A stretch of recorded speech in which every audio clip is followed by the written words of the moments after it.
Hi అండి. ఈరోజైతే full శారీతో పాపోలకి 2 frocks అయితే కుడుతున్నాను. వరలక్ష్మి పండగకి. ఇంకా ఫ్రాక్స్ అయితే కుట్టేసాను. ఇంకా అయితే ఈరోజు ఒక విషయం అయితే చెప్పాలి. వరలక్ష్మి పండగ అయితే చేయటం లేదు. నెక్స్ట్ వారం అయితే చేస్తాను. కొంచెం ప్రాబ్లమ్ అయితే అయింది. ఇంకా ఫ్రాక్స్ అయితే కుట్టేసాను. లైట్‌గా వర్క్ కూడా చేశాను. పెద్ద పాప గౌన్‌కి మాత్రం అయితే చేశాను. చిన్న పాపకైతే సింపుల్‌గా ఎలా ఉండిందో అలా కుట్టేసాను. ఎంతైనా పెద్ద పాప కదండీ! కొంచెం గ్రాండ్‌గానే చేయాలి. ఇంకా ఫ్రాక్స్ అయితే కుట్టేసాను. నెక్స్ట్ వీక్ అయితే ఏస్తాను. ఈ వారం అయితే పూజ ఏం లేదు. ఇంకా పూజకనే ఇంకా అన్నీ రెడీ చేసుకొని కుట్టుకున్నాను. ఇంకా సడెన్‌గా పూజ చేయకూడదని స్టాప్ చేసేసాను. సరే ఇంక వీడియో తీసాం కదా అని చెప్పి పోస్ట్ చేస్తున్నాను కటింగ్ వీడియో. ఇంకా ఒక చీరతోనే 2 ఫ్రాక్‌లయితే కుట్టేస్తున్నాను. లైనింగ్ అయితే 2½ మీటర్ అయితే తెచ్చాను. ఇది పెద్ద పాప వరకే సరిపోతుంది. చిన్న పాపకి ఇంట్లో ఉన్న వాటిలతోనే ఏస్తాను. ఈ శారీ ఏందంటే పళ్ళు ఒకటి, లోపల కట్ చెంగు ఒకటి ఇలా అయితే వచ్చేసింది. రన్నింగ్ ఒక రవ్వ అలా అయితే వచ్చేసింది. నేను పార్ట్‌లుగా అయితే కట్ చేసేస్తున్నాను. ఇప్పుడైతే ఇంకా మన బాడీకి ఎంత మెజర్‌మెంట్ కావాలో అంతైతే తీసుకున్నాను. నేను కరెక్ట్‌గా ఒక 12 అలా తీసుకున్నాను. ఇంకా నెక్ విడ్త్ వచ్చి 2:30 అయితే తీసుకున్నాను. షోల్డర్ వచ్చి 3 అయితే తీసుకున్నాను. ఇంక ఇలా స్కేల్ లేకుండానే ఇలా అయితే పెట్టి కట్ చేసేస్తున్నాను. ఇంకా 8 ఇంచులైతే లూజ్ అయితే తీసేసుకున్నాను. నడుము లూజు. ఇంకొక 2 ఇంచులైతే ఎగస్ట్రా అయితే తీసుకున్నాను. ఖర్చులు ఎక్కువ పెట్టుకోపోవడమే మంచిది. ఎందుకంటే అవి గూడలొస్తాయి. పాపోలు ఎట్టో లావవ్వరు. ఇంకా సన్నంగానే ఉంటారు. ఇంకొంచెం లావొస్తారు అనే పిల్లలకైతే పెట్టుకోవచ్చు. మా పాపోళ్ళు బక్కగానే ఉంటారు. ఖర్చు పెట్టకపోవడమే మంచిదనిపిస్తుంది. ఎట్టకైనా ఇంకొక 2 ఇంచులైతే పెట్టాను. ఖర్చు పెట్టకుండా ఉండలేం గదా! మనసైతే ఒప్పుకోదు. ఇప్పుడైతే మొత్తం షోల్డరు, నెక్ ఎంతైతే తీసుకున్నామో అంతటికి మార్క్ అయితే చేసేసుకోవాలి. ఒక 5:30 అయితే ఇంచు పెట్టేసాను నేను చంక డౌన్‌కి. ఇంకా బై హార్ట్‌తోనే ఇంకా చంక రౌండ్ అయితే గీసేసాను. ఇలా రౌండ్‌గా గీసేసుకోవాలి. ఇంకా ఈ శారీ అయితే నాకు కట్ చేసేదానికైతే ఒప్పలేదు.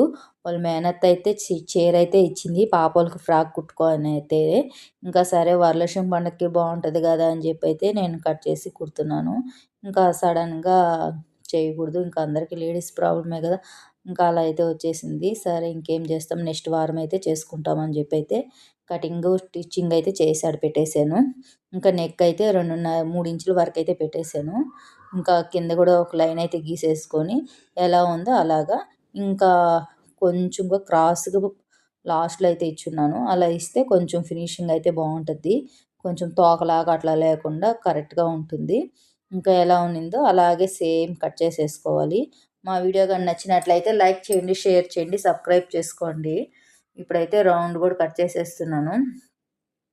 ఇంకా పాపోళ్ళు పెద్దదయ్యే కొందికి ఇంకా ఈ ఫ్రాక్స్ గూడా వేస్టు. శారీ గూడా నాకైతే మనసే ఒప్పలేదు కట్ చేసేదానికి. ఇంకేం చేస్తాము వాళ్ళు అత్తిచ్చినప్పుడైతే కట్ చేయాలి గదా! అని జెప్పైతే కుడతా ఉన్నాను. నెక్ కూడా కొంచెంగా లైట్‌గా దింపినట్టుగా చేశాను.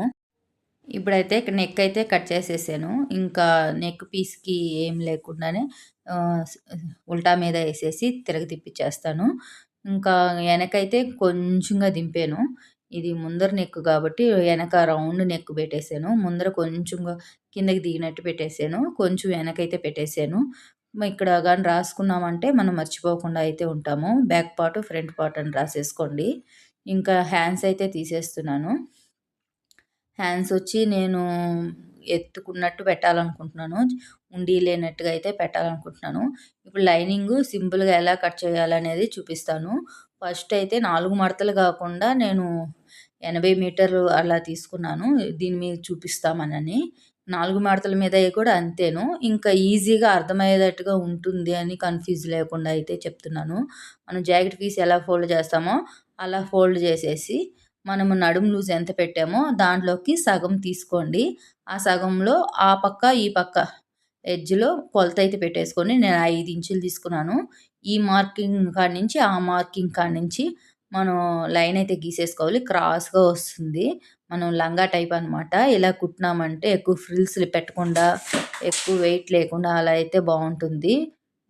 సింపుల్‌గా ఉంటుంది. ఫ్రాకు ఎత్తుకున్నట్టుగా గూడా ఉంటుంది. రౌండ్‌గా ఉంటుంది. నేనైతే ఇలాగే కట్ చేస్తాను. ఫ్రాక్స్ పెద్దోళ్ళకైనా, చిన్నోళ్ళకైనా ఇలాగే కట్ చేసేస్తాను. ఇంకా కట్ చేసేస్తున్నాను. లైన్ మీదే గీసేసుకున్నాను. స్కేలు ఉంటే స్కేల్‌తో కూడా గీసుకోండి. బాగా నీట్‌గా అయితే వస్తుంది. నేను ఏదున్నా బై హ్యాండ్‌తోనే చేసేస్తాను. కట్ చేసేది గానీ, గీసేది గానీ అదంతా. ఇంకా కట్ చేసేసాను. ఇప్పుడు ఇది తిప్పించి ఇట్లా పెట్టేసుకున్నారంటే కరెక్ట్‌గా అయితే వచ్చేసింది. ఇప్పుడు ఇంకా కుట్లయితే ఏసేసుకొని అటాచ్ చేసేసి కుట్టుకోవడమే.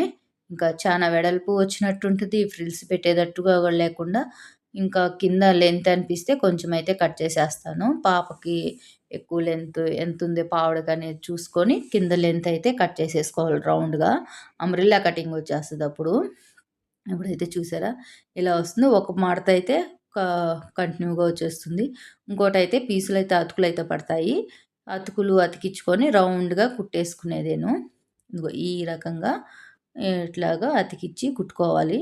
ఈ సైడ్ అన్నట్టు, ఆ సైడ్ అన్నట్టు ఇలా కుట్టుకోవాలి. ఇలా కుట్టుకున్నామంటే పెద్దదిగా వస్తుంది. బాగా నీట్‌గా గూడా ఉంటుంది లోపల. ఇంకా హ్యాండ్ అయితే కట్ చేసేదైతే చూపియలేదు. మర్చిపోయాను.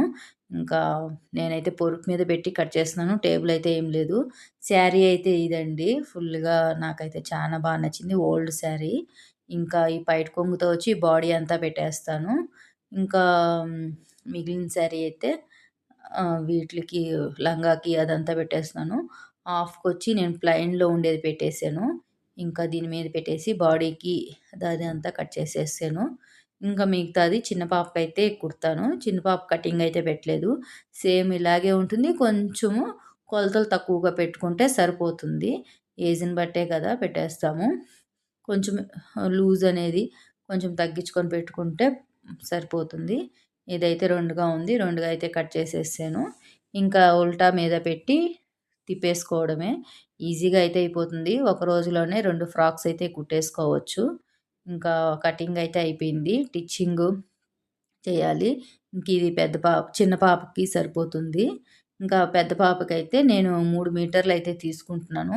ఇది ఎంతుందనేది చూసుకుంటాం ఫస్ట్. 3 మీటర్లయితే ఫ్రిల్స్ పడుతుంది. ఇది ఓల్డ్ ఫ్రాకు నేనే టిచ్చింగ్ జేసింది. అంటే ఇది యూట్యూబ్ స్టార్ట్ చేయకముందు కుట్టిన ఫ్రాకు. ఇది గూడా శారీయేను.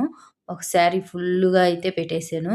ఇంకా పాప లేదు గాబట్టి హైట్ చూసుకుందామని డౌట్‌గా అయితే తీసాను. ఇంకొంచెం అయితే పెడదామనుకున్నాను. ఆహ్, 28 ఏమో ఉంది. ఇంకొంచెం 2 ఇంచులు ఎగస్ట్రా అయితే పెడదామని అనుకుంటున్నాను. సరే ఇంకా అంత తీసుకొని పెట్టేసుకునేదే. ఇంకా 3 ఇంచులైతే శారీ అయితే ఉంది. ఇంకా 31 అయితే పెట్టేస్తున్నాను.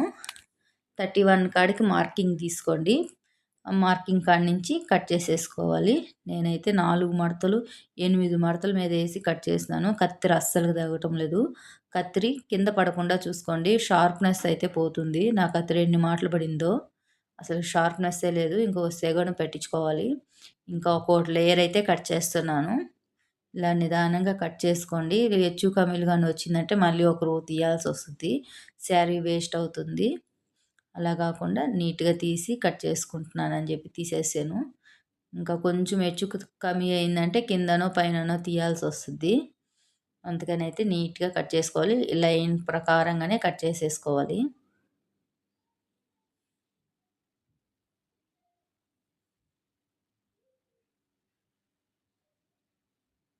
ఇలా అయితే కట్ చేసేసాను. ఈ పట్టు చీర కాబట్టి కొంచెం గట్టిగా ఉంది. లోపల పీచు గూడా ఉంటుంది గాబట్టి కొంచెం గట్టిగా ఉంటుంది. కత్తిరికి గూడా అవ్వటం లేదు. ఇంకా పావడకు గూడా కట్ చేసేసాను. ఇదొచ్చి ఇంకా చిన్న పాపకి ప్లాన్ అయితే లేదు. కుట్టాలనేదే ఉంది. కానీ ఏ మోడల్ పెట్టి ఎలా కుడతాననేది తెలీదు. తర్వాత చూడాలి. ఇంకా కట్ చేసిందంతా పక్కన పెట్టేస్తాను. ఇంకా ఇది కట్ చెంగు, పైట కొంగులో కొంచెం మిగిలింది. ఈ పైన మిగిలింది ఎక్స్‌ట్రా పీసు ఇదంతా పక్కన పెట్టేస్తున్నాను. తర్వాత చూస్తాను. ఇంకా కటింగ్ అయితే అయిపోయింది. టిచ్చింగ్ వీడియో అయితే పెట్టలేదు. మా వీడియో గాని నచ్చినట్లయితే లైక్ చేయండి.